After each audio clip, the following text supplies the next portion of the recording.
கடந்த 2 மாசத்துக்கு மேல கம்யூனிஸ்ட் கட்சி அறிக்கை வரிக்கு வரி படிச்சு விலைக்கு வகுப்பு எடுக்கலாம். அதை கன்சாலிடேட் பண்ணி சொல்லணும் அப்படிங்கிறதுக்காக வந்திருக்கிறோம். ஒரு பகுதியை மட்டும், அது ஒரு அத்தியாயம், முதலாளிகளும் பாட்டாளிகளும், அந்த அத்தியாயத்தை மட்டும்தான் நம்ம இப்போ பேசணும். இது 1847 ஜெர்மனியில் இருந்த தொழிலாளர் சங்கத்தில் தத்துவார்த்த நடைமுறை ரெண்டுக்கும் சேர்ந்த ஒரு அறிக்கை தயார் செய்ய சொல்லி மார்க்ஸ் ஏங்கல்ஸ் கிட்ட சொல்றாங்க. 1848 இந்த அறிக்கை வெளிவருது. இந்த அறிக்கை எழுதும் போது மார்க்ஸ் வயது 30, ஏங்கல்ஸ் 32. நாம் எல்லாரும் 30 வயது கடந்து 40, 50, 60 எல்லாமே என்ன சொல்றோம்னா, இதை புரிஞ்சுக்க முடியல, இதுக்கு விளக்கம் சொல்லணும், அது இதுன்னு பல்வேறு சொல்றோம்.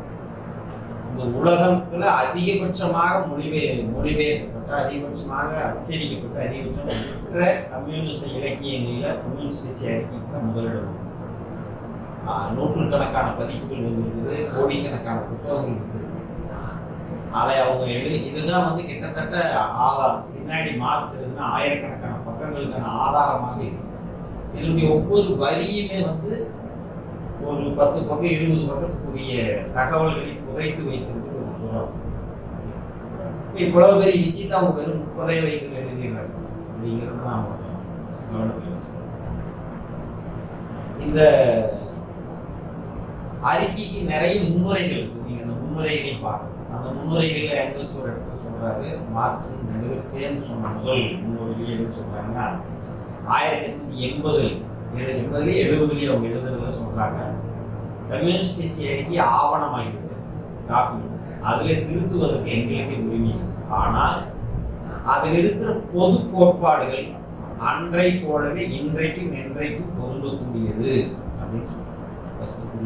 விஷயம், இதில் இருக்கிற பொதுவான தத்துவார்த்த கோட்பாட்டு விஷயங்கள் என்பது அன்றைக்கும் இன்றைக்கும் கம்யூனிஸ்ட் சமுதாயம் உருவாகிற வரைக்கும் இது பொருந்தும். நடைமுறை சம்பந்தமாக அவங்க சொல்லியிருக்கிற விஷயங்கள் அந்தந்த நாடுகளுக்கு ஏற்ப, கால சூழலுக்கு ஏற்ப மாறக்கூடிய சூழலுக்கு ஏற்ப. ஏன்னா அவங்க எதிர்பார்க்காத மாற்றங்கள்லாம் இல்லை. ரொம்ப முக்கியமாக ஒரு விஷயம் சொல்லுவாங்க, அதாவது ஒரு பிரதேசத்திலிருந்து இன்னொரு பிரதேசத்தில் இருக்கிற தொழிலாளிகள் இடையில ஒற்றுமையை உருவாக்குறதுக்கு நடந்து போய் அவங்களுக்குள்ள ஒற்றுமை உருவாக்குனா எத்தனை 100 ஆண்டு ஆகுமோ, அதை மிக சுலபமாக்கி இருக்கிறது ரயில்வே வந்த பின்னாடி அப்படின்னு எழுதுறாங்க. இப்போ உதாரணத்துக்கு இங்க இருக்கிற தொழிலாளி பம்பாயில் இருக்கிற தொழிலாளி ஒருங்கிணைக்கணும்னு சொன்னா, எந்த போக்குவரத்து இல்லாத காலத்துல கிட்டத்தட்ட ஒருங்கிணைக்கவே முடியாது. அப்படி மீறி ஒருங்கிணைச்சா 100கணக்கான ஆண்டு போய் சேரணும். ஆனா ரயில்வே வந்தாச்சுன்னா 2 நாள் போய் சேர்ந்துடலாம். இன்னைக்கு மொபைல் போன், ஆண்ட்ராய்டு எல்லாம் வந்த பின்னாடி செகண்ட்ல அங்க இருக்கிற தகவல் பரிமாறிக்கு ஒருங்கிணைக்கும். அப்ப இது மாதிரி விஷயங்கள் மார்க்ஸ் காலத்தில் இல்லாத வந்திருக்கிறதுல நடைமுறையில் சில மாற்றங்கள் வரலாறு எழுதி. ஆனால் பொது கோட்பாடுகள் அன்றும் இன்றும் என்றும் பொதுவானவை, சரியானவை தான், அது ஏற்கத்தக்கவை தான். இது ஒரு விஷயம் நாம கவனத்தில் எடுத்துக்கணும். அடுத்து இதை தொடங்கும் போதே, இதுதான் மார்க்சின் மிக அடிப்படையான விஷயம்.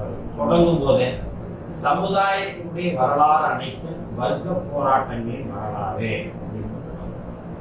ஏன்னா இதுகாரம் ஒவ்வொரு காலகட்டம் மாறி மாறி வரும்போது எப்படி இது இந்த சமுதாயத்துக்கு இன்னொரு சமுதாயமாக மாறுச்சு அப்படிங்கிறது பல்வேறு குழப்ப நிலைகள் இதுக்கு முன்னால் இருந்துச்சு.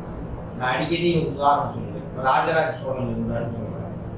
இப்போ அவர் என்ன அவர் மீன்ஸ் அவருடைய வாரிசுகள் என்னென்ன அப்படின்னா, யாராலும் இன்னைக்கு அவருடைய வாரிசுகள் இருக்கலாம். ஆனா அவர் வச்சிருந்த அந்த ஆட்சி முறை, ஆயிரக்கணக்கான யானைகள், குதிரைகள், இராணுவ வீரர்கள், இதெல்லாம் என்னாச்சு? அவருக்கு இருந்த ஆயிரக்கணக்கான ஏக்கர் நிலங்கள் என்னாச்சு? அவருடைய ஆட்சி முறை என்னாச்சு? எப்படி காணாம போச்சு? இன்னைக்கு யார் வேணா பிரதம மந்திரி, இப்போ நம்ம பிரதம மந்திரியே சொல்றாரு, ஒரு தீ வித்தம் பிரதமர் ஆயிருக்கிறேன், நான் ஒரு ஏழை தாயின் மகன் ஆயிருக்கிறேன் அப்படின்னா, இவர் பிரதமர் ஆகக்கூடிய வாய்ப்பை எப்படி வந்துச்சு? இதற்கு பல்வேறு நபர்கள் பல்வேறு விளக்கம் கொடுத்தாங்க. மார்க்ஸ் மட்டும்தான் சொன்னாரு, அந்த வரலாறு என்பது வர்க்க போராட்டங்களின் வரலாறு என்று சொன்னார். இதுல சில பேருக்கு சில குழப்பம் இருக்கு. என்ன இருக்குன்னா, மார்க்ஸ் தான் இதுகாலம் இருந்த சமூகத்தை 4 விதமா பிரிச்சாரு. முதல்ல ஆதி பொது உடைமை சமூகம், 2வது ஆண்டான் அடிமை சமூகம், 3வது நிலப்பிரபுத்துவ சமூகம், இப்ப இருக்கிறது முதலாளித்துவ சமூகம். இப்ப ஆதி பொது உடைமை சமூகத்துல வர்க்கங்கள் கிடையாது. எல்லாரும் பாடுபட்டு எல்லாரும் சாப்பிட்டு. ஆனா மார்க்ஸ் என்ன சொல்றாரு, சமுதாய வரலாறு அனைத்துமே வர்க்க போராட்டங்களின் வரலாறு சொல்லிட்டாரு. எனவே இதை பத்தி பேசணும்னு மார்க்சியம் படித்தவர்களே பேசுறாங்க. 1892 என்னமோ ஏங்கல்ஸ் எழுதுறாரு, ஏடறிந்த வரலாறு அனைத்தும் அப்படிங்கிற வரிய ஆவணங்கிறதுனால அதுல சேர்ந்து கீழே அடிக்குறிப்பு போட்டு அது சொல்றாரு. இதுவரைக்கும் இருந்த சமுதாயங்களின் வரலாறு என்பது ஏடறிந்த வரலாறு, ஏட்டில் எழுதப்பட்ட வரலாறு. 1847 இவர்கள் எழுத ஆரம்பிக்கும் போது ஆதி பொது உடைமை சமூகம் இருந்தது என்கிற வரைக்கும் இவங்க கண்டுபிடிச்சாங்க. ஆனா அதற்கான தரவுகள், புள்ளி விவரங்கள் வரலாற்று ஆய்வாளர்கள், மனித சமூக ஆய்வாளர்கள் கண்டுபிடிக்கல. அதற்கு பின்னாடி தான் கண்டுபிடிச்சு வர்றாங்க. பின்னாடி கண்டுபிடிச்சு மார்க்ஸ் எழுதிய ஆதி பொது உடைமை சமூகம் என்பது இருந்தது என்பதை உத்தரவாதப்படுத்துறாங்க. அப்ப அவர்கள் எழுதிய போது அவர்கள் எழுதுகிற காலத்தில் இருந்த ஏடறிந்த வரலாறு அனைத்தும் ஆண்டான் அடிமையில் தான் தொடங்கும். அதனாலதான் அது வர்க்க போராட்ட வரலாறுன்னு சொன்னாங்க. இப்ப மார்க்ஸ் தான் ஆதி பொது உடைமை சொன்னாரு. இவங்க இதை வச்சுட்டு மார்க்ஸ் சொன்னது சில மாற்றம் பண்ணணும் அப்படின்னா மார்க்சியத்தின் பெயராலே சொல்லுவாங்க. ஏன்னா நீங்க படிக்க ஆரம்பிக்கும் போது இந்த மாதிரி குழப்பங்கள்லாம் பல்வேறு நபர்கள் பல்வேறு விதமாக சொல்வதை புரிந்து கொள்வதற்காக ஒரு உதாரணத்துக்காக சொல்லுவாங்க. அப்போ வர்க்கங்கள் ஆண்டான் அடிமை சமூகத்துக்கு உருவாகுது. எப்படி உருவாது? ஒரு ஆண்டான், அவனுக்கு கீழே ஒரு அடிமை, அதற்கடுத்து நிலப்பிரபு, அவனுக்கு கீழே பண்ணை அடிமை, முதலாளி, தொழிலாளி, இப்படி வர்க்க பிரிவினைகள் உருவாகும். இந்த ரெண்டு வர்க்கங்களுக்கு இடையில தொடர்ச்சியான போராட்டம் இருந்துட்டே இருக்கு. அப்ப இந்த முதலாளித்துவ சமூகத்துக்கு முன்னாடி வரைக்கும் ரெண்டு, அதாவது ஆண்டான் அடிமை, நிலப்பிரபு, பண்ணை அடிமைன்னு சொன்னாலும் இதுக்கு இடையில பல படிகளில் பல உப வர்க்கங்கள் இருந்து கொண்டிருந்தது. இந்த படிநிலையில் உட்பிரிவுகள் இருந்து கொண்டிருந்தது. பெரிய மோதுகிற வர்க்கமாக இந்த ரெண்டு வர்க்கம் இருந்தாலும் கூட இதர வர்க்கங்களும் அதுக்குள்ள இருந்து கொண்டது. முதலாளித்துவ சமூகம் இந்த வர்க்க பகைமையை எளிதாக்குகிறது. அந்த பல படிநிலைகள் இருந்த வர்க்கத்தை காணாம போக செய்து பின்னாடி விளக்கிட்டு வர. அப்ப இந்த வர்க்க போராட்டங்களின் வரலாறு தான் சமுதாயங்களுடைய வரலாறு. இந்த வர்க்க போராட்டங்களை பற்றி மார்க்ஸ் என்ன சொல்றாரு? இந்த வர்க்க போராட்டங்கள் உச்சமடையும் போது ஒன்று, சமூகம் தன்னை புதுப்பித்துக் கொண்டு புதியதொரு சமூகமாக மாறுவதிலோ அல்லது ஒட்டுமொத்த சமூகத்துடைய பொது அழிவிலோ தான் போய் முடிந்திருக்கிறது இந்த போராட்டம் என்று மார்க்ஸ். அப்ப ஒரு 60-70,000 ஆண்டு சமூக மனிதகுல வரலாற்றை கணிச்சு எழுதுற மார்க்ஸ், அது வர்க்கங்களுக்கு பிளவுபட்டு இருந்தது, வர்க்கங்களுக்கிடையே போராட்டம் இருந்தது. அந்த போராட்டம் ஒரு சமூகம் இன்னொரு சமூகமாக மாற்றி புதுமையாக மாற்றி அமைப்பதிலோ அல்லது பொது அழிவிலோ தான் போய் முடிந்திருக்கிறது என்ற ஒரு. இப்ப இதுக்கப்புறம் முதலாளித்துவ சமூகத்துக்கு வந்தார் மார்க்ஸ். இந்த முதலாளித்துவ சமூகம் என்பது இதுகாலம் இருந்த சமூகத்தை விட ரொம்ப வித்தியாசமான ஒரு சமூகம் என்று சொல்றாரு. ஆனால் அந்த சமூகம் என்ன செய்யுது? பழைய கால ஒடுக்குமுறைக்கு பதிலாக, அதாவது வர்க்க ஒடுக்குமுறைகள், சுரண்டல் இருந்தது இல்லைங்களா, பழைய ஒடுக்குமுறைகள் இருந்த இடத்துல புதிய ஒடுக்குமுறைகளை, பழைய சுரண்டல் இருந்த இடத்துல புதிய வகை சுரண்டல்களை முதலாளித்துவம் முன்வைக்கிறது. இதுதான் முதலாளித்துவம் அந்த பின்னாடி செஞ்சிருக்கிற வேலை. முதலாளித்துவம் என்பது புரட்சிகரமான பங்காற்றி இருக்குது வரலாற்றில் எழுதுகிறார் மார்க்ஸ் பின்னாடி. ஆனா அது என்ன மாதிரியான பங்கு ஆற்றினாலும் கூட அது ஒடுக்குமுறை இல்லாத ஒரு சமூக அமைப்பு உருவாக்கல. என்ன பண்ணிருக்கு? பழைய ஒடுக்குமுறைக்கு பதிலாக புதிய ஒடுக்குமுறை, பழைய சுரண்டல் முறைக்கு பதிலாக புதிய சுரண்டல் முறைகளை அது முன்வச்சிருக்கிறது என்று சொல்றார். அடுத்து இந்த முதலாளித்துவ சமூகம் எப்படி வளர்ந்தது அப்படின்னா, நீராவியும் இயந்திரமும் கண்டுபிடிக்கப்பட்டது. அடுத்தது அமெரிக்கா கண்டுபிடிக்கப்பட்டது. மிக முக்கியமானதான் சுட்டி காட்டுறார். அமெரிக்காவுக்கு மிகப்பெரிய கண்டம் கண்டுபிடிக்கப்பட்டது, உற்பத்தியில் ஒரு மிகப்பெரிய வேலையை உருவாக்குச்சு. அப்புறம் கடல் வழி போக்குவரத்து, அது குறிப்பா அமெரிக்காவினுடைய நன்னம்பிக்கை முனை, அதை சுற்றி கடல் வழி போவது என்று கண்டுபிடிச்சது வாணிபத்துக்கு மிகப்பெரிய உதவிகரமாக இருக்குது. புதிய புதிய கருவிகள் கண்டுபிடிக்கப்பட்டு உற்பத்தியில் ஏற்பட்ட பெருக்கம், பொது போக்குவரத்து, ரயில்வே, இந்த மாதிரி விஷயங்கள் இவையெல்லாம் சேர்ந்து முதலாளித்துவத்தை மிகப்பெரிய அளவில் வளர்ச்சி அடைய வச்சது. முதலாளித்துவம் வளர்வதற்கு இதெல்லாம் காரணமாக இருக்குது. இந்த முதலாளித்தின் இந்த வளர்ச்சியின் காரணமாக என்ன மாதிரி மாறிட்டு இருந்ததுன்னு சொல்றாருன்னா, நிலப்பிரபுத்துவ சமூகத்துல கைவினை சங்கங்கள் என்பதன் கையில தான் தொழில் இருக்கு. அவர்கள் தான் தொழிலுக்கு ஏகபோக உரிமையாளர்களாக கைவினை சங்கங்கள். கைவினை சங்கங்களை பட்டறை தொழில் அப்புறப்படுத்தியது. பட்டறை தொழிலை நவீன தொழில் வந்து அப்புறப்படுத்திடுச்சு என்று எழுதுறாரு. ஏன்னா முதலாளித்துவ முன்னால் இருந்த சமூகங்கள்லாம் என்ன சொன்னீங்கன்னா, இருக்கிறது இருக்கிறபடி காப்பாற்றிக்கிறதா அதோட வேலையா இருக்கும்.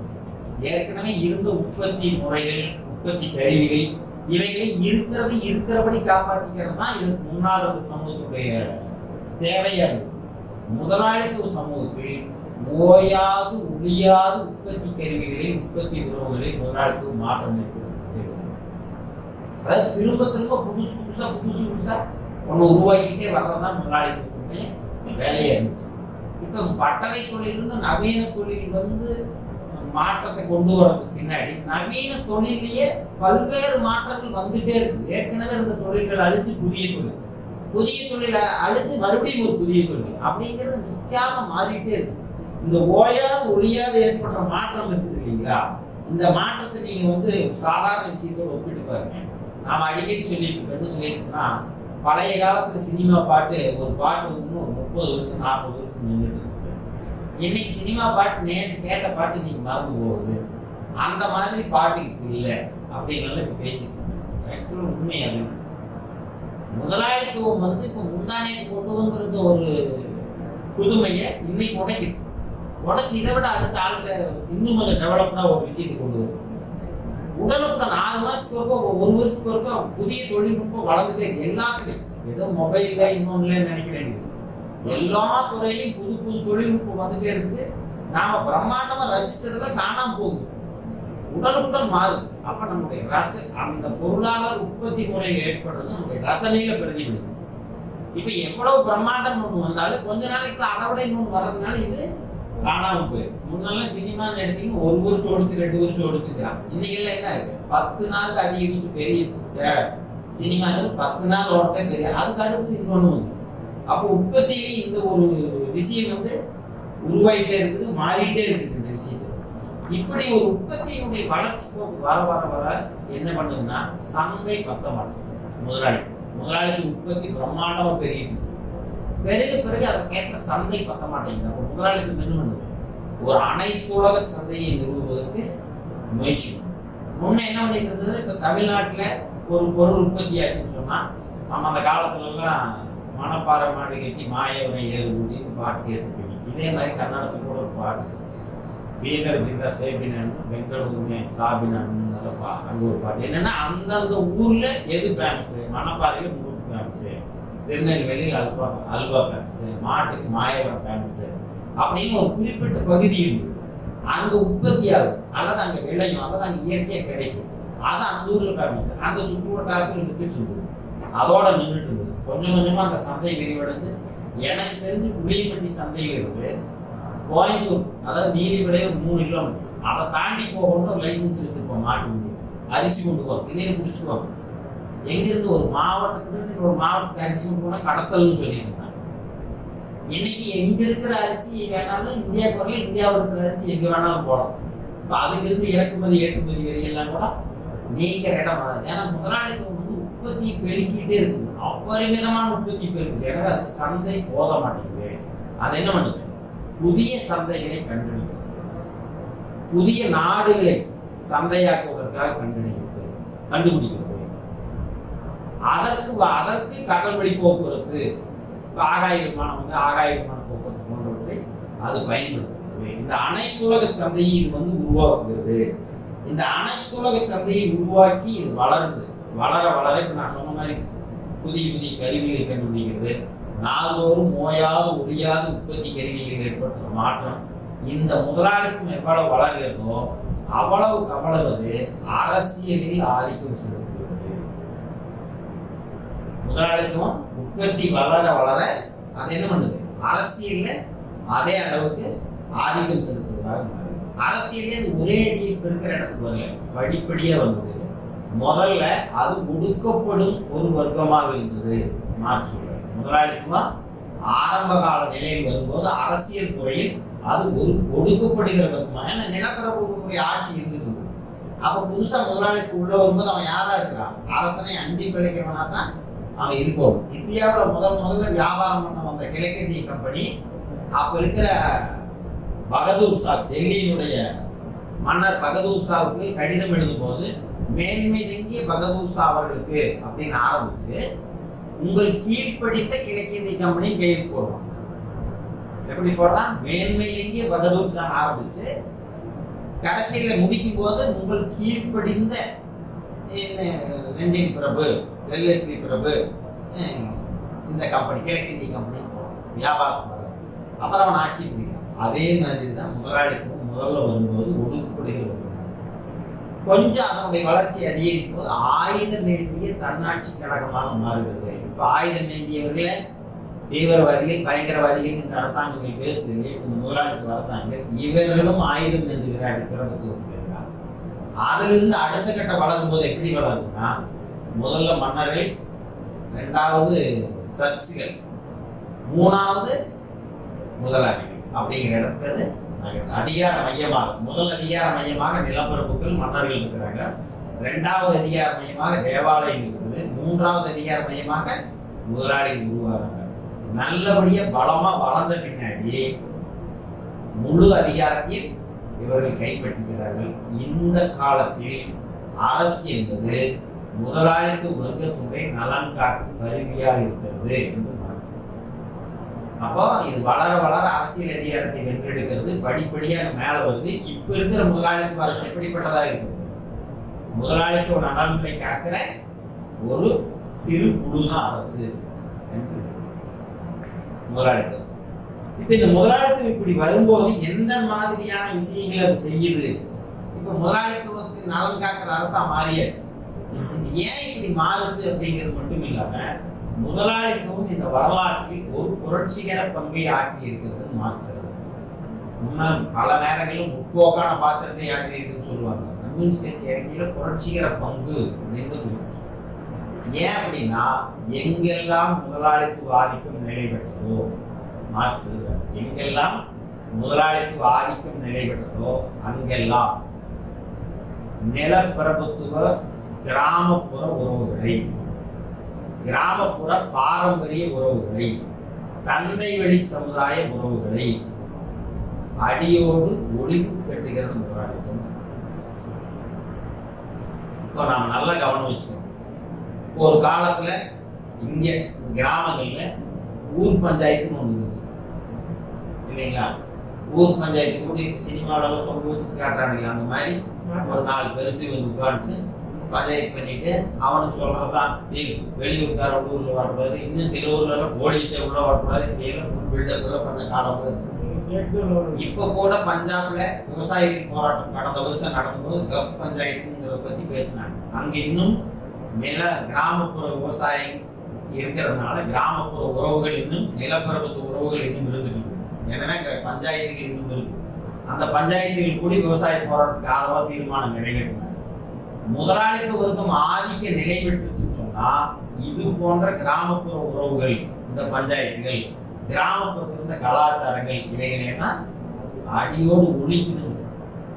அது மட்டும் இல்லை, மார்க்ஸ் இன்னொரு வார்த்தை சொல்றாரு, இயற்கையிலேயே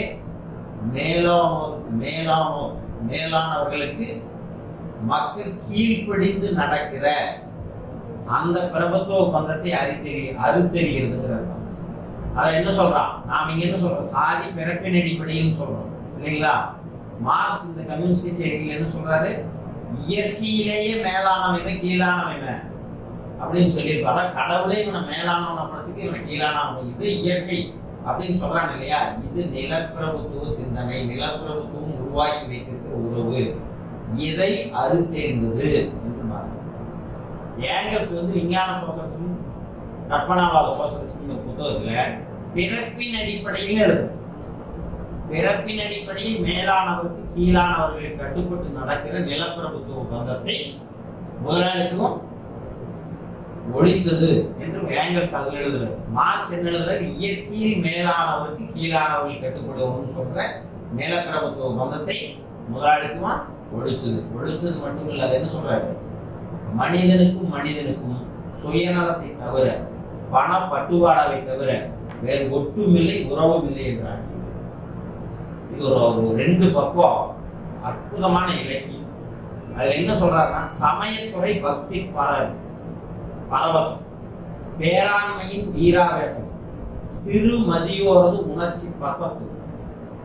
இந்த 3 விஷயத்துக்கு குறிப்பிடுறாரு. சமயத்துறை பக்தி பரவசம், பேராண்மையின் வீராவேசம், சிறு மதியோரது உணர்ச்சி பசப்பு போன்ற புனித பேரானந்தங்களை சுயநல கணக்கீடுகள் என்னும் உறைபனி குளிர் நீரில் மூழ்கடித்தது முதலாளித்துவம். நல்லா புரிஞ்சுங்க. சமயத்துறை பக்தி பரவசம் அப்படின்னு சொன்னா, இதுக்கு முதலாளித்துவத்துக்கு முன்னாடி காலத்துல மத சம்பந்தமான ஆட்கள் தான் பிரம்மாண்டமா பேசிட்டு இருப்பாங்க. ஏன்னா சாமியார் சொல்லிட்டாருன்னா அதுக்கு மாற்று கருத்தே கிடையாது. ஊர்ல ஒரு சின்ன சாமியார் ஒருத்தர் இருப்பான், பெரிய பெரிய சாமியார் இருப்பாங்க. அப்பெல்லாம் கிராமத்துக்கு ஒரு சாமியார் சின்னதா இருப்பான். அவன் சொன்னதை வேதவாக்கு, அவன் சொன்னதான் நூறில் நடக்கணும். அதெல்லாம் கூட பழைய காலத்து சினிமாவிலெல்லாம் பார்த்தீங்கன்னா அவர் சொல்லிடுவார், இவன் தான் தப்பு பண்ணியிருக்கிறான், தப்பே பண்ணியிருக்க மாட்டான், இவன் வேணும்னு சொல்லி இவன் தான் தப்பு பண்ணிக்கிறேன், இவனை பொண்ணு வீசிருங்கன்னா பொண்ணு வீசிடுவாங்க அப்படின்னு சினிமாவில் எடுத்துக்கிறாரு. ஏன்னா சினிமாக்கள் கலை இலக்கியம் இல்லாமல் அந்த காலத்துடைய வாழ்க்கை நிலைமைகளை தான் பிரதிபலிக்குது. அப்போ இந்த சமயத்துறை பக்தி பரவசம். அடுத்தது பேராண்மையின் வீராவேசம். இந்த குறுநில மன்னர்கள், பெருநில மன்னர்கள் அவங்களோட ஆண்மை, பேராண்மை பற்றியில் ஒரு படையெடுத்து போனாரு, அங்கே அப்படி வென்றாரு, இங்கே இப்படி வென்றாருன்னு அந்த வீரத்தை பற்றி பேசுவது. ஒரு பக்கம் பக்தியை பற்றி பேசுவது, இன்னொன்று வீரத்தை பற்றி பேசுவது, இன்னொன்று சிறு மதியோரது உணர்ச்சி பசப்பு. அப்படிங்கிறத எப்படி எடுத்துக்கலாம்னா, இந்த மந்திரிகளை பயங்கர சாணக்கியத்தனம் பண்றதையெல்லாம் புகழ்ந்து பேசுவாங்க. அவரோட அறிவுக்கீழ எதுவுமே ஆகாதுங்க அப்படின்னு. இதுவெல்லாம் முதலாளித்துவத்துக்கு முன்னாடி புனிதமானதாக இருந்தது. இதையெல்லாம் என்ன பண்ணுச்சு முதலாளித்துவம்? அவனோட சுயநலம் அப்படிங்கிற கணக்கீட்டை எப்படி குறிப்பிடுறாரு? உறைபனி குளிர் நீர். சாதாரண தண்ணியில போட்டா கூட அவன் எந்திரிச்சு மேல வந்துருந்தது. உறைபனி மேல உறைபனியா இருக்கு, குளிர் நீர்ல மூழ்கடிச்சா சாதாரண தண்ணியில மூழ்கிறதுக்கு ஒரு 5 நிமிஷம் சாகருக்கு நான் இதுல 10-20 செகண்ட். அப்படிப்பட்ட உறைபனி குளிர் நீர்ல முதலாளித்துவம் மூழ்கடிக்கப்பட்டது அப்படிங்கிறார். இதுவரை சமயத்துறை பிரம்மைகளாலும் அரசியல் பிரம்மைகளாலும் திரையிட்டு மறைக்கப்பட்ட சுரண்டலுக்கு பதிலாக முதலாளித்துவம் நேரடியான அம்மனமான வெட்கமற்ற சுதந்திரத்தை நிறுவியது. இதுக்கு முன்னாடி எல்லாம் மக்களை சுரண்டுவதற்கு என்ன பேர் வச்சிருந்தாங்க? ஒரு பக்தியின் பேரால, அரசியலின் பேரால பண்ணிட்டு இருந்தாங்க. போய் இந்த நாட்டுக்கு அந்த நாட்டுக்கு படையெடுக்கணும்னு போய் படையெடுக்கிறான்னு வச்சுக்கோங்க. அப்போ தேசத்தை காக்கிறதுக்காக நீ உயிர் கொடுக்கறதா ரொம்ப சரியான விஷயம் அப்படின்னு மண்டையில ஏற்றி வச்சிருந்தாங்க. இப்ப ராணுவத்துல வேலைக்கு போறது எதுக்கு? சம்பளம். ராணுவத்துக்கு வேலைக்கு போறவங்கள எதுக்கு போறான்னு? இப்போ தேசத்துக்கு உயிர் கொடுக்க போறானே. இப்போ இருக்கிற வேலைக்கு நல்ல வேலை, 20 வருஷம் சர்வீஸ் எடுத்துட்டு பென்ஷன் வரும், அப்புறம் வாட்டர்ல இருந்து எல்லாமே வரி சலுகைகள் கிடைக்கும். அது இருக்கிறதுல இதுதான் நல்ல வேலை. ஏதாவது ஏமாந்து செத்த சாகலைன்னு ஒரு சில தெரியும் அதெல்லாம் நீ போறான். அன்னைக்கு இந்த மாதிரி போராட்டம் தயாரா இல்லாத காரணத்துல என்ன சொன்னாங்கல்ல, தேசத்துக்காக நீ உயிர் கொடுக்கணும்னு சொன்னாங்க இல்லைங்களா, அல்லது கடவுளுக்காக நீ உயிர் கொடுக்கணும்னு சொன்னாங்க. அந்த அடிப்படையில் சுரண்டிட்டு இருந்தாங்க. முதலாளித்துவம் என்ன சொல்லுது?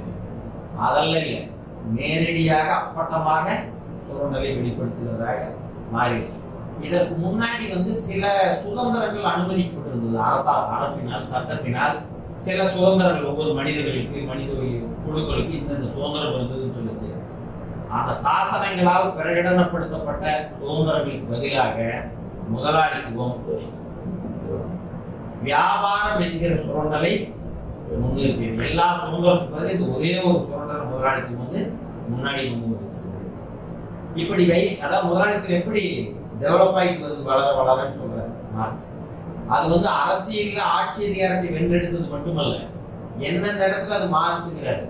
மாறினது மட்டும் இல்லை, அதுக்கப்புறம் சொல்றாரு, இதுவரைக்கும் பணிவுக்கும் பக்திக்கும் உரியதாக கருதப்பட்ட, அதாவது முதலாளித்துவத்துக்கு முன்னாடி வரைக்கும் நாம் பணிந்து மதிக்கக்கூடிய, பக்தி காட்டக்கூடிய துறைகளாக இருந்த மருத்துவம், வழக்கறிஞர், விஞ்ஞானி, சமய குரு, இவர்களை எல்லாம் கூலி உழைப்பாளர்களாக மாற்றினார்.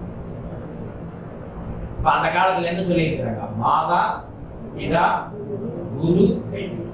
அப்பா அம்மாவுக்கு அப்புறம் குரு தான், அதுக்கப்புறம் தான் தெய்வமே அப்படின்னு சொல்லுவாங்க. இல்லைங்களா? வாத்தியாருக்கு அவ்வளவு பெரிய மரியாதை கொடுத்துருக்காங்க. வாத்தியாருக்கு எவ்வளவு பெரிய மரியாதைனா வைத்தியருக்கு எவ்வளவு பெரிய மரியாதை. அப்புறம் வழக்கு ஆடுறவர்கள், அப்போ அதுக்கு வழக்கறிஞர்னு பேர் இல்லை, அப்போ வேற ஏதோ ஒரு பேர் இருந்துக்கலாம்.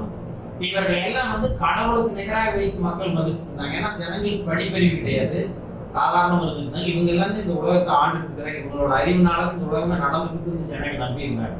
எனவே அவர்கள் புனிதமானவர்களாக கருதப்பட்டாங்க. முதலாளித்துவம் என்ன பண்ணுச்சு? அவங்க எல்லாரையும் தன்னுடைய கூலி உழைப்பாளர்களாக மாற்றி விடுது. மருத்துவரும் சரி, விஞ்ஞானியும் சரி, வழக்கறிஞரும் சரி, சாமியாரும் சரி, இன்னைக்கு யாரா இருக்கா? கூலிக்கு வேலை செய்யறவனா இருக்கு. என்ன மரியாதை இருக்குது? இப்ப நாம யாராவது இப்ப வந்து ஒரு 30 வருடங்களுக்கு முன்னாடி டாக்டரை பத்தி, வக்கீலை பத்தி இருந்த மரியாதை இருக்குதா? இப்ப யாராவது வக்கீலை பார்க்க போறான், டாக்டர் பார்க்க போறான்னு என்ன நினைச்சு போறாங்க? இந்த ஹாஸ்பிட்டல் காசு பிடிக்கிறோம், அந்த ஹாஸ்பிட்டல் காசு பிடிக்கிறோம்னு நினைச்சு போகும்போதே அவனை பத்தி ஒரு எதிர்மறை எண்ணத்தோட தான் போறாங்க. ஒரு காலத்துல உயிரை காப்பாத்துமா அது இதுன்னு சொல்லிட்டு இருந்த மாதிரியே இப்ப போறாங்க. அப்ப அந்த துறைகளும் என்ன துறைகளாக மாறிவிட்டது?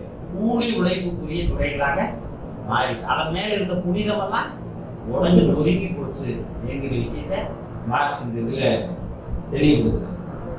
இந்த ஆதிக்க நிலை பெற்ற இடத்துலலாம் கிராமப்புற உறவுகள், கிராமப்புற பாரம்பரிய உறவுகள் எல்லாம் உடஞ்சு நொறுங்கிட்டு வருதுங்கிறத நம்முடைய வாழ்க்கையில நம்ம பார்க்கலாம். ஒரு 25 ஆண்டுகள் 30 ஆண்டுகளுக்கு முன்னாடி கிராமங்களில் இருந்த தீண்டாமை என்பது இன்னைக்கு ஒரு அடி வாங்கியிருக்கு. ஒரு பக்கம் அது வந்து ஒரு மோதல் போக்கு இருந்துகிட்டே இருக்குது. தீண்டாமைக்கும் உயர் சாதி கீழ் சாதிக்கெல்லாம் ஒரு மோதல் போக்கு தொடர்ந்து நீடிக்குது. ஒழிஞ்சு போச்சுன்னு நம்ம சொல்ல முடியாது. ஆனா ஒரு 30 ஆண்டு 40 ஆண்டு 50 ஆண்டு 60 ஆண்டுகளுக்கு முன்னால் இருந்த அந்த சாதிய கட்டமைப்பு கூட இன்னைக்கு முதலாளித்துவம் உடைச்சு வேலை செய்யற இடங்கள்ல, பல்வேறு இடங்கள்ல இன்னைக்கெல்லாம் அந்த மாதிரி ஏதாவது சாதின்னு சொல்லி கேட்க முடியுமா? ஒரு காலத்துல இந்த சாதி இந்த வேலை தான் செய்யணும்னு இருந்தது, இன்னைக்கு அப்படி இருக்கா?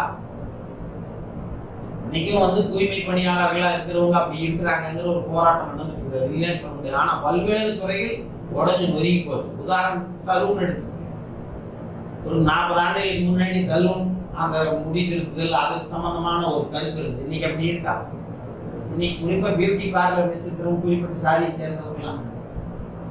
அப்ப முதலாளித்துவம் ஆதிக்க நிலை பெறுகிற இடத்துல எல்லாம் இது மாறிட்டே வரும். இந்த மாறுதல் என்ன பண்ணுதுன்னா, இந்த ஓயாது ஒழியாத உற்பத்தியில கருவிகளை உருவாக்கிட்டே இருக்கிறதுடைய விளைவா, உற்பத்தி பெருகிட்டே இருக்கிறதுடைய விளைவாக இதுக்கு சந்தை தேவைப்படுகிறது. சந்தை தேவைப்படுவதால நாடு முடிக்கிற போர்கள் நடக்குது. நாடுகளை போய் குடிச்சு காலனியை மாற்றி அந்த காலனிகளை சந்தையாக மாற்றும். பிரிட்டிஷ் அரசாங்கம் வந்து இந்தியாவை காலனி நாடா வைத்திருந்த போது இந்தியா அதற்கு ஒரு மிகப்பெரிய சந்தை, அவனுடைய பொருள்களை விற்பதற்கான சந்தை. அவன் இன்னொன்றும் பண்ணான், இங்க இருக்கிற மூலப்பொருளை பூரா கொண்டு போய் பொருளா உற்பத்தி பண்ணி திரும்ப கொண்டு வந்து இங்கே விட்டான். மூலப்பொருளை சுரண்டுவதற்கும் இந்த ஆட்சி அதிகாரம் பயன்படுது, திரும்ப கொண்டு வந்து விற்பதற்கும் இந்த ஆட்சி அதிகாரம் பயன்படுது. அப்ப முதலாளித்துவம் என்ன பண்ணுதுன்னு கேட்டீங்கன்னா, எல்லா நாடுகளையும் சந்தைகளாக மாற்ற முயற்சி பண்ணுது. ஏதாவது ஒரு நாடு வந்து ஐயோ நான் பாரம்பரியத்திலே இருந்துக்கிறேன், இந்த முதலாளித்துவத்துக்குள் நான் வரமாட்டேன் அப்படின்னு சொல்லிச்சுன்னு சொன்னா தவிர்க்க முடியாமல் அது மேல் போர் தொடுத்தாவது முதலாளித்துவத்துக்குள் அது இழுத்துட்டு வந்திருக்கு. இந்த ஒதுங்கி நிற்கிற தனிமைப்பட்டு நிற்கிற நாடுகள் அது உடைச்சு நொறுக்கி என்ன பண்ணுது, கொண்டு வந்து பொது உலகத்தோட அதை கொண்டு வந்து சேர்க்குது. எனவே முதலாளித்துவம் தன்னை போன்று தன்னை உரித்து வைத்ததை போன்ற ஒரு உலகத்தை உருவாக்குகிறது அப்படிங்கிறது. இல்லை எங்க நாடு வந்து இன்னும் முதலாளித்துவத்துக்குள்ள வரல, நான் இன்னும் பழைய காலத்துல தான் இருக்கிறோம் அப்படின்னு சொல்கிற நிலைமை கிடையாது எந்த நாடு. சீன பெருஞ்சோறு மாதிரி ஒன்று கட்டிட்டு உட்கார்ந்துட்டு இருந்தாலும் அதை முதலாளித்துவம் உடை தெரிந்து விடுகிறது. உடைச்செறிஞ்சு என்ன பண்ணுது, எல்லாத்தையும் முதலாளித்துவத்துக்குள்ள இழுத்து இந்த ஒட்டுமொத்த உலகத்தையும் முதலாளித்துவ உற்பத்தி முறைகளை கொண்டு வந்து அது பண்ணியிருக்கு. இப்ப நான் அப்படி இல்லைன்னு சொல்ற எந்த நாடும் இருக்கிறதுக்கு வாய்ப்பு இல்லை. அப்ப முதலாளித்துவம் இப்படி வந்துருச்சுன்னு சொன்னா எல்லா நாட்டிலையும் ஆட்சி அதிகாரம் முதலாளித்துவத்துடைய ஆட்சி அதிகாரமாக மாறுகிறது என்று சொல்றது. இப்ப இதற்கு முன்னாடி நிலப்பிரபுத்துவ உற்பத்தி நடந்தது. அப்ப கைவினைகள் இருந்தது, பற்றை இருந்தது, சின்ன சின்ன வணிகர்கள் இருந்தாங்க, அவங்களும் இருந்தாங்க. அதுல இருந்து முதலாளித்துவம் வந்துச்சு. முதலாளித்துவம் வந்த பின்னாடி முதலாளித்துவம் என்ன பண்ணுச்சுன்னா, தொழிலாளர்களை கைவினைஞர்களை இவர்களெல்லாம் இணைச்சிட்டு தான் நிலப்பிரபுத்துவத்தை வீழ்த்தி முதலாளித்துவம் ஆட்சி அதிகாரத்துக்கு வந்துச்சு. இப்ப முதலாளித்துவம் எக்கச்சக்கமா உற்பத்தி பண்ணிட்டே இருக்கு. இது இத்தனை ஆண்டு கால வரலாற்றில் இதற்கு முன்னால் இருந்த சமுதாயங்களில் இல்லாத ஒரு கொள்ளை நோய் முதலாளித்துவத்தில் இருக்கிறது என்று மாற்றப்படுறது. அது என்னன்னா அபரிமிதமான உற்பத்தி என்கிறது. அப்படிங்கிற அதாவது முன்னாடி சமுதாயத்துக்கெல்லாம் அது என்னன்னே தெரியாதுங்க. அபரிமிதமான உற்பத்தின்னு என்னன்னே தெரியாதுங்க. அவன் உற்பத்தி பண்ணுவான், அவனுக்கு தேவையான உற்பத்தி பண்ணிப்பான், கொஞ்சம் மிச்சமா இருக்கும். ஆனா இப்ப என்ன நடக்குது? சந்தைக்காக உற்பத்தி நடக்கிறது, இயந்திரங்கள் தயாரிக்கப்பட்ட இயந்திரங்களுக்காக உற்பத்தி நடக்கிறது, போட்டிருக்கிற மூலதனத்துக்காக உற்பத்தி நடக்கிறது. இந்த உற்பத்தி அராஜக உற்பத்தி என்கிற மாதிரி இது அபரிமிதமா உற்பத்தி பண்ணியிருக்கு. ஒரு குறிப்பிட்ட கட்டத்துல எந்த அளவுக்கு அபரிமிதமா உற்பத்தி ஆகுதோ அந்த அளவுக்கு வாங்கும் திறன் மக்களுக்கு இல்லாம போகுது. இதனால் பஞ்சம் ஏற்படுகிறது. பஞ்சம்னா நாம எல்லாம் என்ன சொல்லுவோம்? உற்பத்தி இல்லை அப்படிங்கிறத பஞ்சம். அதீதமா உற்பத்தியான பஞ்சம் ஏற்படுகிறது. போர் வருகிறது, சர்வநாசம் முழு நிறை போர் அப்படிங்கிறது. போர் எப்படி குறிப்பிடுறது? சாதாரண போர், ஒரு முழு நிறைவான போர், சர்வநாசம் பண்ற ஒரு போர் இந்த உலகத்துக்கு உருவாகுது. எதனால? அபரிமிதமான உற்பத்தி உருவாகுது. இப்ப முதலாளித்துவம் என்ன பண்ணுது? ஒண்ணு, இந்த பொருட்களை அழிக்கிறது, உற்பத்தியான பொருட்களை, உற்பத்தி கருவிகளை அழிக்கிறது, அல்லது புதிய சந்தையை பிடிக்கிறது, அல்லது இருக்கிற சந்தையை மேலும் கசக்கி பிழிகிறது. எவ்வளவு முடியுமோ அவ்வளவு கசக்கி பிழிஞ்சு தன்னோட பொருட்களை விற்கக்கூடிய நெருக்கடிக்கு முதலாளித்துவம் ஆளாகிறது என்று சொல்றோம். அதனால இப்படி ஆளாகும் போது அதனால் கையாள முடியாமல் போகுது. தன்னுடைய முதலாளித்துவ முறையை அதுவே உருவாக்க முறையை அதுவே கையாள முடியாமல் போகுது. அது உருவாக்கி வச்சிருக்கிற அபரிமிதமான உற்பத்தியும் நவீன இயந்திரங்களும் அதற்கு எதிரான ஆயுதங்கள். எப்படி இது நிலப்பிரபுத்துவத்தை வீழ்த்துச்சோ அதே மாதிரி இதை வீழ்த்துவதற்கான ஆயுதங்களை இதுவே தயார் பண்ணி வச்சிருக்கு. அது மட்டும் இல்லை, இந்த ஆயுதங்களை கையாளுகிற பாட்டாளிகளையும் அதுவே உருவாக்கி இருக்கிறது என்று நான் சொல்றேன். அதாவது நிலப்பிரபுத்துவத்தை வீழ்த்தின மாதிரியே அதே மாதிரி ஆயுதங்கள் இதுகிட்ட இருக்குது. என்னது? உற்பத்தி கருவி, அபரிமிதமான. இந்த ஆயுதத்தை இது தயார் பண்ணி தனக்கு எதிராக இது தயாரிச்சுது. இதை கையாளுகிற பாட்டாளி வர்க்கத்தையும் இதுவே உருவாக்கி வைத்திருக்கிறது. அப்ப இந்த பாட்டாளி வர்க்கம் இந்த ஆயுதத்தை கையாளுவதன் மூலம் முதலாளித்துவத்தை வீழ்த்துது என்று சொல்றாரு. இப்ப இந்த பாட்டாளி வர்க்கம் எப்படி இருக்கிறது அப்படின்னு பாட்டாளி வர்க்கம் எப்படி இருக்கிறது? முதலாளித்துவம் பாட்டாளி வர்க்கத்தை தயார்படுத்தும் போது எப்படி தயார்படுத்தும்னா, முதலாளித்துவம் போராடித்தான் மேல வருது, சுலபமா வரல, நிலப்பிரபுத்துவத்தோடு போராடும். அடுத்தது முதலாளித்துவத்திலேயே ஒரு குறிப்பிட்ட பொருளை உற்பத்தி பண்றவங்க முதலாளித்துவத்தினுடைய வளர்ச்சி தடையாகிற முதலாளிகளும் இருக்கிறாங்க. முதலாளித்துவம் அவர்களை எதிர்த்தும் போராடும், ஆட்சி அதிகாரத்தை கைப்பற்றுவதற்கும் போராடும். இந்த கைப்பற்றுகிற போராட்டத்தில், இந்த எதிர்ப்பு போராட்டத்துல தொழிலாளியை தன்னோடு வைத்துக் கொள்கிறது. அந்த தொழிலாளிக்கு அரசியல் கல்வி அளிக்கிறது. அதாவது தனக்கு எதிராக ஆயுதம் ஏந்தக்கூடியவனுக்கு முதலாளித்துவமே அரசியல் கல்வி அளிக்கிறது. யாருக்கு எதிராக? நிலப்பிரபுத்துவத்துக்கு எதிராக போராடும் போது, தனக்குள்ளேயே முதலாளித்துவ வளர்ச்சி தடுக்கிற முதலாளிகளுக்கு எதிராக போராடும் போது, அந்நிய நாட்டு முதலாளிகளோடு போராடும் போது, ஒரு முதலாளி இன்னொரு முதலாளியோடு போராடும். அப்ப முதலாளித்துவம் என்பது தொடர்ந்து போட்டி நிலவுகிற ஒரு சமூக அமைப்பு முறை. ஒருத்தர் இன்னொருத்த கூட போட்டி போடணும், ஒரு நாடு இன்னொரு நாட்டு முதலாளிகளோட போட்டி போடணும், ஒரு தொழிலுக்குள்ளேயே பிற்போக்கு முதலாளி முற்போக்கு முதலாளி சண்டை போட்டுக்கணும். இந்த சண்டைகளின் போது தொழிலாளி வர்க்கத்தை தன்னோடு வச்சுக்கணும்னு நினைக்குது, தானே ஜெயிச்சிட முடியாது. அதற்கு தொழிலாளிகளுக்கு அரசியல் கல்வி அளிக்கிறது, வர்க்க கல்வி அளிக்கிறது. தவிர்க்க முடியாமல் தனக்கு எதிரான ஆயுதத்தை தானே வழங்குகிறது பாட்டாளி வர்க்கம் என்கிறார். அப்ப இவர்கள் தொழிலாளி எப்படி இருக்கிறான்? முதலாளித்துவம் எல்லாம் இருக்குன்னு சொல்லிட்டு தொழிலாளி எப்படி இருக்கிறான் அப்படின்னா, தொழிலாளி முதலாளி இதுவரைக்கும் இருந்த சமூக அமைப்பில் இருந்த மாதிரி இல்லாம தன்னை விற்றுக்கொள்கிறவனாக, சுதந்திரமாக விற்றுக்கொள்கிறவனாக தொழிலாளி இருக்கிறான். சுதந்திரம் வித்துக்கிறவனா மட்டும் இல்லை, சந்தையில் நடக்கிற எல்லா போட்டியும் இவனையும் பாதிக்கும். ஏன்னா எல்லா பொருள் மாதிரி இவனும் ஒரு பண்டமாக இருக்கிறான். முதலாளித்துவம் இவன் மனிதனா இல்லை, இவனும் ஒரு பண்டம். ஒரு செல்போன் தயாரிக்கிற பிளாஸ்டிக் வாங்கணும், இரும்பு வாங்கணும் அப்படின்னு சொன்னா, இரும்பு பிளாஸ்டிக்கு ஒரு கருவி, ஒரு கட்டடம் ஆகிற மாதிரி மனிதனும் ஒரு பண்டம் முதலாளித்துவம். அப்ப பிளாஸ்டிக்ல விலையேறி இறங்கினா என்னென்ன பாதிப்பு ஏற்படுமோ, நிலத்துல விலையேறி இறங்கினா என்னென்ன பாதிப்பு ஏற்படுமோ, அது போல தொழிலினுடைய ஏற்ற இறக்கங்கள் இவனுடைய கூலியை பாதிக்கும். அப்ப இந்த கூலியை பாதிக்கும் போது இவன் அந்த கூலி தொழிலினுடைய ஏற்ற இறக்கத்தினால் கூலியில பாதிப்படைகிறான். நவீன இயந்திரங்கள் வர வர தொழிலாளி வேலை இழப்புக்கு ஆளாகிறான். அப்போ தொழிலாளிக்கு இடையில போட்டி வரும். நான் வர்ற வேலைக்கு நீ வர்ற வேலைக்கு வர்றான். இதனாலேயும் தொழிலாளி பாதிப்படைகிறான். இதனால் இவ்வளவு பாதிப்படைகிறதோடு மட்டும் இல்லை, இதெல்லாம் முடிஞ்ச அவன் 8 மணி நேரம் சுரண்டன முன்னாடி அவன் கூலி வாங்கிட்டு வர்றான்னு வச்சுக்கோங்க. கூலி வாங்கிட்டு வந்தான்னா வாடகை குடியிருப்பான், சொந்த வீடு கட்டிக்கிறதுக்கான வாய்ப்பு இருக்காது, வட்டிக்கு பணம் வாங்கியிருப்பான், நகை அடகு வச்சிருப்பான், கடைக்காரன் இவங்கிட்ட எல்லாரும் என்ன பண்றாங்க, அதைய குடுங்கிட்டு போயிடும். எப்பவுமே என்ன சொல்றோம், மாசம் முதல்ல கையில காசு இருக்கு, 15ஆம் தேதி ஆனா அப்புறம் கடன் வாங்குறத வேலை. இப்படிங்கிறதா பல்வேறு சிறுகதைகள் நாவல்கள் எல்லாம் படிச்சீங்கன்னா சராசரி தொழிலாளியோட வாழ்க்கை. மார்க்ஸ் என்ன சொல்றாரு, அங்கே இவனை கசக்கி பிழிந்து சுரண்டி இவனை உழைப்பு உறிஞ்சிட்டு வெளியே இருக்கும்போது கூலி கொடுத்து வெளியிருந்தா வெளியே இருக்கிற போது இவன் கூலியை பல்வேறு வகையில கூலிட்டு போயிடறான்.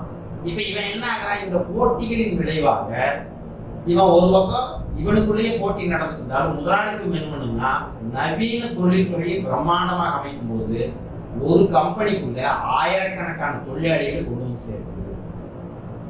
சுரண்டுகிற தொழிலாளிகள் எல்லாரையும் ஒரு இடத்துல வைக்குது. ஒரு இடத்துல எப்படி வைக்குது, ஒரு ஒழுங்கமைப்போடு வைக்கிறது. ஒரு இராணுவத்துக்கு இணையான ஒரு ஒழுங்கமைப்போட அந்த தொழிற்சாலைகள் இருக்கிறது. அப்ப இந்த தொழிலாளிக்கு இடையில தன்னுடைய கூலிக்கான ஒரு போட்டி நடந்துட்டு இருந்தாலும் கூட இந்த முதலாளித்துவமே அவர்களை ஒரு இடத்துல இராணுவம் மாதிரி வைப்பதன் மூலமாக அவர்கள் ஒன்றிணைவதற்கு ஒரு வாய்ப்பு ஏற்படுகிறது. இந்த ஒன்றிணைகிற தொழிலாளி தன்னை சுரண்டாங்கிறதுனால முதலாளிக்கு எதிராக போராட தொடங்குகிறான். அதற்கு சங்கங்களை உருவாக்கிறான். பிறகு ஒரு கம்பெனியில் இருந்து ஒரே மாதிரியான தொழில் இருக்கிற சங்கங்களை ஒருங்கிணைக்குது. இப்போ டெக்ஸ்டைல் வச்சுங்க, இப்போ கோயம்புத்தூர் ஜில்லா மில் தொழிலாளர் சங்கம்னு வச்சிருக்காங்க. ஒரு மில்லில் தொழிற்சங்கம் வச்சது போய் மில் தொழில் எல்லாம் சேர்ந்து ஒரு சங்கம். என்ஜினியரிங் தொழிலாளர் சங்கம்னு ஒன்று வச்சிருப்பாங்க. என்ஜினியரிங்ல வேலை செய்யறவங்க சேர்ந்து ஒரு சங்கம். அடுத்தது கோயம்புத்தூர்ல என்ஜினியரிங் வேலை மில் வேலை செய்யறேன், திருப்பூர்ல மில் வேலை என்ஜினியரிங் வேலைக்காரர்கள் கூட இணைப்பாங்க. அப்ப தமிழ்நாடு பூரா இருந்து மாநில அளவிலான சங்கம். அடுத்தது இந்தியா பூரா இருக்கிற எல்லா தொழிலாளர்களோட இணைது எல்லா மில் தொழிலாளர் சங்கம். பம்பாயில் இருக்கிற மில்லு, கோயம்புத்தூர் இருக்கிற மில்லு, இந்த சங்கங்களையும் இணைக்கிறது. அப்புறம் மில்லுக்காரனும் என்ஜினியரிங்காரனும் விவசாய தொழிலாளியும் இணைக்கிறது. இப்படி தங்களை ஒரு பக்கம் தங்களுக்குள்ளேயே போட்டி இருந்தால் கூட முதலாளித்துவம் மேம்படுத்துகிற இந்த தொழிற்சாலைகள் இந்த அமைப்பின் மூலமாக ஒரு பெரிய சங்கத்தை நிறுவி தங்களுக்குள் ஒரு ஒற்றுமையை உருவாக்கின்றார்கள்.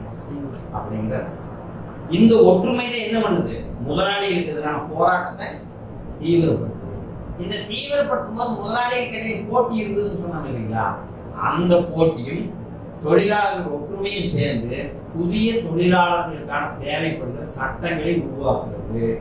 அப்படின்னு இங்கிலாந்துல அப்பதான் 10 மணி நேரம் சட்டம் வந்தது. 10 மணி நேரம் தான் வேலை. அதுக்கு முன்னாடி 14, 16 இருந்தாங்க. இந்த சட்டங்கள் எப்படி உருவாக்கி, இப்போ நம்ம நாட்டில் சொல்ற இப்போ 40 சட்டங்களை 4 சட்டமாக போறோம். தொழிலாளர் சட்டங்களை நாம எதிர்த்து ஆர்ப்பாட்டம் போராட்டம்லாம் பண்ணிட்டு இந்த சட்டங்களை எப்படி உருவாச்சு, ஒரு பக்கம் தொழிலாளர்கள் ஒற்றுமை, இன்னொரு பக்கம் முதலாளிகளுக்கு இடையிலான போட்டி.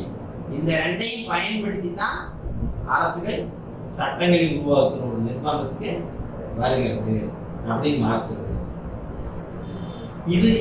இது ஒரு பக்கம் தொழிலாளி முதலாளி. இப்போ முதல்ல நம்ம சொன்னோம், என்ன சொன்னோம், இதுகாலம் இருந்ததை விட வர்க்க பகைமையை முதலாளித்துவம் எளிமையாக்கி இருக்கிறது. பல படிகளில் இருந்த வர்க்க பிரிவுகள் அந்த படிகள் உட்பிரிவுகளாக இருந்த வர்க்க பிரிவுகளை ஒழிச்சு முதலாளி தொழிலாளி என்று இரு பெரும் வர்க்கங்களாக முதலாளித்துவம் மாற்றுன்னு சொன்னோம் இல்லைங்களா. அதை அது என்ன சொல்றாருன்னா, கடை வச்சிருக்கிறவங்க, விவசாயிகள், கைவினைஞர்கள், இந்த வட்டி கொடுக்குறேன், இந்த வாடகை வாங்கி சாப்பிட்றேன், இந்த மாதிரி சின்ன சின்ன வர்க்க பிரிவு, இந்த நடுத்தர வர்க்கம்னு நாம் சொல்லிட்டு இருக்கோம் இல்லையா, இந்த வர்க்கங்களை எல்லாம் கொஞ்சம் கொஞ்சமா அழிச்சு பாட்டாளி வர்க்கத்தோடு தங்குது முதலாளித்துவம். அதாவது 100 பேர் இருந்தாங்கன்னா அதுல 10 பேர் முதலாளி வர்க்கத்துணைக்கு போறான், 90 பேர் பாட்டாளி வர்க்கத்துக்குள்ள விடுறாங்க. அவர்களை எல்லாத்தையும் இந்த பக்கம் தள்ளுது. இப்படி தள்ளுவதன் மூலமாக பாட்டாளிகளுடைய எண்ணிக்கை அதிகரிக்கிறது அப்படின்னு. இது மட்டும் இல்ல, ஒரு குறிப்பிட்ட காலகட்டத்துக்கு அப்புறம் இது உச்சத்துக்கு போகுதுன்னு வச்சுக்கோங்க, இந்த வர்க்க போராட்டம் உச்சத்துக்கு போகுதுன்னு வச்சுக்கோங்க, அந்த சமயத்துல இந்த முதலாளித்துவத்திலிருந்து இங்க வந்தாங்க சிறு குறு முதலாளிகள். அவர்கள் முதலாளித்துவத்தை பற்றி அறிந்தவர்கள், முதலாளித்துவத்துக்கு எதிரான தந்திரங்களை உருவாக்குவதாக இங்க மாறுவாங்கிறார். ஒண்ணு, முதலாளித்துவத்திலேயே ஒரு பிரிவு இனிமேல் எதிர்காலத்துல முதலாளி இருக்க மாட்டா, இந்த புரட்சிகர வர்க்கம் தான் இருக்குன்னு சொல்லி தொழிலாளி வர்க்கத்துக்கு வந்திருக்கிறார். இது எப்படி நடந்ததுன்னா, நிலப்பிரபுத்துவ வர்க்கத்தை எதிர்த்து முதலாளித்துவம் போராடும் போது நிலப்பிரபுத்துவ வர்க்கத்திலிருந்து ஒரு குறிப்பிட்ட பிரிவு முதலாளித்துவ இதுக்கு வந்துருச்சு. இனிமேல் இதுதான் இருக்கு போறதுன்னு சொல்லி இதுக்கு வந்துருச்சு. அது மாதிரி முதலாளித்துவத்தில் ஒரு பிரிவு தொழிலாளி வர்க்கத்துக்கு வந்து இந்த பாட்டாளி வர்க்கத்துக்கு வந்திருக்கிறார். ஒண்ணு. அடுத்தது மிக முக்கியமான ஒரு விஷயம் சொல்றது, கவனிச்சு இருக்கிறதே பாட்டாளி வர்க்கம் மட்டும்தான் புரட்சிகர வர்க்கம் அப்படிங்கிற நம்ம சொல்றோம். விவசாயிகள், கைவினைஞர்கள், சிறு கடைக்காரர்கள், இந்த மாதிரி பாதிக்கப்படுறவங்க போராடுவாங்க முதலாளித்துவத்துக்கு. இப்போ பஞ்சாப்ல நடந்த விவசாயிகள் போராட்டங்கள். ஆனா இவர்கள் எதுக்கு போராடுறாங்க? முதலாளித்துவம் தங்களை கபலீகரம் செய்கிறோம் என்பதற்காக, தங்களை காப்பாற்றிக் கொள்வதற்காக போராடுகிறார்கள். ஒன்று. அது மட்டுமே இவர்கள் பிற்போக்கானவர்கள். ஏன்னா இவங்க இதுக்கு முன்னாடி நிலப்பரப்புல எப்படி இருந்தாங்களோ அது மாதிரி இந்த காலச்சக்கரத்தை பின்னுக்கு போய் தங்களை காப்பாற்றிக்கிறதுக்கு இவங்க போராடுறாங்க. அது நடக்காது அப்படிங்கிறது. ஏன் பாட்டாளி வர்க்கம் மட்டும் புரட்சிகரமான வர்க்கம்னா, முதலாளித்துவத்தினுடைய விளைவாக உருவாகிருக்கிறது பாட்டாளி வர்க்கம். இப்போ விவசாயிகள், கைவினைகள், கடைக்காரர்கள், வட்டிக்கு விடுறவங்க எல்லாம் வந்து நிலப்பிரபுத்துவ காலத்துக்கும் தொடர்கிற வர்க்கம். பாட்டாளி வர்க்கம் மட்டும்தான் முதலாளித்துவத்தால் உருவாக்கப்பட்ட வர்க்கம். நேரடியாக முதலாளிகளை எதிர்கொள்கிற வர்க்கம். எனவே முதலாளி அது மட்டும் இல்லை, இதுவரைக்கும் இருந்த வர்க்கங்கள்லாம், இதுக்கு முன்னாடி நடந்த வர்க்க போராட்டங்கள் எல்லாம் தங்களுடைய வாழ்க்கையை காப்பாற்றிக்கிட்ட போதுங்கிற ஒரு சூழல். இப்போ ஆண்டான் அடிமையில அடிமையில் கிளர்ந்தெழுந்து போராட்டத்தினுடைய விளைவாக பண்ணை அடிமையா மாறுவதற்கான அதை கொஞ்சம் சுதந்திரமா இருக்கு. பண்ணை அடிமையிலிருந்து சிறு முதலாளிகள், அதாவது கைவினைஞர்கள், பட்டறை தொழிலதிபர்கள், வியாபாரிகள், இந்த மாதிரிலாம் உருவாக்கிட்டாங்க.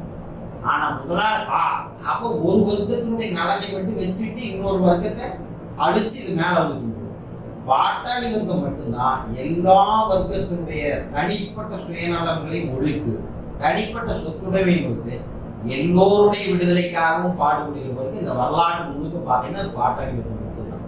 எனவேதான் பாட்டாளி வர்க்கம் ஒரு புரட்சிகரமான வர்க்கம் என்று மாற்று. அது மட்டும் இல்லை, இன்னொரு மிக முக்கியமான விஷயம் சொல்றாரு. ஏன் முதலாளித்துவம் ஒழிந்து பாட்டாளி வர்க்கம் வரும் அப்படின்னு சொல்றாருன்னா, இதற்கு முன்னாடி இருந்த சமூக அமைப்புகள் எல்லாம் ஒவ்வொரு ஒடுக்கப்படுகிறவருக்கும் மேல வர்றதுக்கு ஒரு வாய்ப்பு இருக்கு. இப்போ ஒரு அடிமை இருக்கிறான்னு வச்சுக்கோங்க, அவன் அடிமையா நீடிக்கிற அளவுக்காக அவனுக்கு சோறு தண்ணி ஏதாவது ஒரு சுதந்திரம் அவனுக்கு கொடுத்துட்டு இல்லைங்களா? அப்படிதான் இருந்தது. இப்ப ஆண்டான் அடிமையிலிருந்து அடிமைகள் பண்ணை அடிமைகளாக, அதாவது அதுக்குள்ள பிரச்சனை வந்தது. ஆண்டான் அடிமை சமூகத்துல சிக்கல் வந்தது. உடனே என்ன பண்ண, நிலப்பரப்பு சிறு சிறு துண்டு நிலங்களை கொடுத்து நீ கொஞ்சம் எடுத்துட்டு எனக்கு கொஞ்சம் கொடுன்னு சொன்னான். அதுதான் நிலப்பரப்பு பண்ணை அடிமை. பண்ணை அடிமையிலிருந்து கைவினைஞர்கள் உருவானாங்க, கைவினை சங்கம் வச்சுக்கிற அளவுக்கு உருவானாங்க, பட்டறை தொழிலதிபர் உருவானாங்க. இப்படி வளருவதற்கு அதில் வாய்ப்பு இருக்கு. முதலாளித்துவத்தில் மட்டும்தான் வளருவதற்கு எந்த வாய்ப்பும் இல்லை. முதலாளி தொழிலாளி சோறிடுவதற்கு பதிலாக தொழிலாளி முதலாளி சோறிட வேண்டிய நிர்பந்தம் வருதுங்கிறார். ஏன்னா அவ்வளவு அபரிமிதமான உற்பத்தி, ஒரு நெருக்கடி போய் பஞ்சம் போர்ல கொடுத்த பின்னாடி தான் ஒரு தொழிலாளியாக வாழ்கிற நிலைமையிலே வாழ முடியாத ஒரு நிர்பந்தம் ஏற்பட்டு விடுகிறது. அப்போ தொழிலாளியை தொழிலாளியாக வைத்திருப்பதற்கு முடியாத முதலாளித்துவம், அந்த முதலாளித்துவம் இருக்கிற தகுதி, தான் இங்க இருக்கிற தகுதியை இழந்து விடுகிறதுங்கிறார். ஏன்னா இவன் தொழிலாளியாவது நீடிச்சா தானே முதலாளி இருப்பான், தொழிலாளி இருப்பாங்க. தொழிலாளியாகவும் நீடிக்க முடியாது. சூசைட் பண்ணி சாகர தவிர வழி கிடையாதுங்கிற நிலைமைக்கு சமூகத்தை தள்ளிட்டு போகும்போது மனிதர்களை வாழ வைக்கிற தகுதியை முதலாளித்துவம் இழந்து விடுகிறது. எனவே இந்த முதலாளித்துவம் ஒளிந்து பாட்டாளி வர்க்கத்தின் தலைமையில புதிதாக ஒரு சமூக அமைப்பு உருவாவது தவிர்க்க முடியாது என்று சொல்றோம். அப்போ மார்க்ஸ் இந்த மொத்த முதலாளிகளும் பாட்டாளிகளும் என்கிற இதுல அவர் என்ன முக்கியமான விஷயம் சொல்றாருன்னா, இதுவரைக்கும் நடந்த வரலாறு அனைத்தும் வர்க்க போராட்டங்களின் வரலாறு சொல்றாரு. வர்க்க போராட்டங்கள் அனைத்தும் ஒன்று சமுதாயத்தை முழுமையாக மாற்றி அமைப்பதிலோ அல்லது ஒட்டுமொத்தமான பேரழிவுல போய் முடியுதுன்னு சொல்றாரு. இப்ப இருக்கிற சமுதாயம் முதலாளித்துவமாகவும் தொழிலாளியாகவும் இரண்டு பேரும் வர்க்கங்களாக பிரியுதுன்னு சொல்றாரு. முதலாளித்துவம் எப்படியெல்லாம் பழைய காலத்தினுடைய புனிதங்களை எல்லாம் உடச்சு நொறுக்கிடுது அப்படின்னு சொல்றாரு. ஓயாது ஒழியாது இது வளர்ந்துட்டே இருக்குது என்று சொல்றாரு. அதே மாதிரி தொழிலாளியை சுரண்டுகிற ஒரு வெட்கமற்ற சூழ்நிலை அறிமுகப்படுத்தி சொல்றாரு. மனிதனுக்கு மனிதனுக்கு இடையில, குடும்ப உறவுகளுக்கு இடையில இருந்த உணர்ச்சி நய முகத்திரை கிழித்தெறிகிறது. குடும்ப உறவுகளை வெறும் காசு பண உறவுகளாக சிறுமைப்படுத்தி விட்டது முதலாளித்துவம். அதான் மிகப்பெரிய இந்த சமயத்துறை பக்தி பரவசம் எல்லாம் வந்து கடைசிக்கு இந்த டாக்டர் வக்கீல் சாமியாரெல்லாம் கூலி உழைப்பாளர் ஆனாலும் போல குடும்பம்ங்கிறது அப்படி கிடையாது. பாசம் சம்பந்தப்பட்ட விஷயம் நம்மளை பொறுத்த ரத்த சம்பந்தம் அப்படின்னு சொல்றோம். பக்கத்தில் இருக்கிற ஒருத்தனுக்கு தானாடா இருக்கிறாலும் சதையாடு அப்படின்னு மற்றதுக்கெல்லாம் கூட இந்த புனித பேரானந்தங்கள் உடைஞ்சிருக்கலாம். குடும்பத்தில் உடையுமா? உடையில. இதுக்காக அப்படி இல்லாமல் இருந்தது. தன்னுடைய உயிரை கொடுத்தாவது குழந்தைகளை காப்பாற்றுறது அப்படிங்கிற இருந்தது. முதலாளிக்கும் அதையும் உடைத்து குடும்ப உறவுகளை வெறும் காசு பண உறவுகளாக சிறுமைப்படுத்தி விட்டது என்கிறது. கூடவே தொழிலாளி வர்க்கம் எப்படி இருக்குது, அது என்னென்ன பாதிப்புகளுக்கு உள்ளாகுது, அது எப்படி முதலாளித்துவத்தை தூக்கி எறியும், இந்த விஷயங்கள் அனைத்தையும் இந்த ஒரு 20-21 பக்கங்களில் மார்க் சொல்லியிருக்கிறாரு. நாம் சொன்ன சுருக்கம் தான். மீண்டும் ஒரு முறை படிங்க. இது உலக இலக்கியம், அற்புதமான சொற்பிரயோகம் கொண்டது. இது தமிழுக்கு மொழிபெயர்ப்பு. ஜெர்மனிலிருந்து ஆங்கிலத்துக்கும் தமிழுக்கு மொழிபெயர்ப்பு. ஜெர்மன் மொழியிலேயே படிச்சு எப்படி இருக்குங்க. அதனால தான் சொல்றோம் இந்த வார்த்தைகள் அந்த அந்த இது கூட தமிழ் மொழிபெயர்ப்பு கூட சில மாற்றங்கள். ஒரு இடத்துல தன்னல கணிப்பெனும் குளிர்